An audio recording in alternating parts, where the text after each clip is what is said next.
कुछ जानवर के नाम बोलेंगे, आप उनकी आवाज निकालिएगा, ठीक है? ओके। बकरी,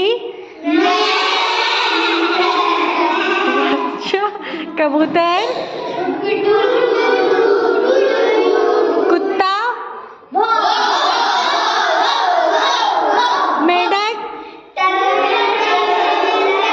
गाय, गाय,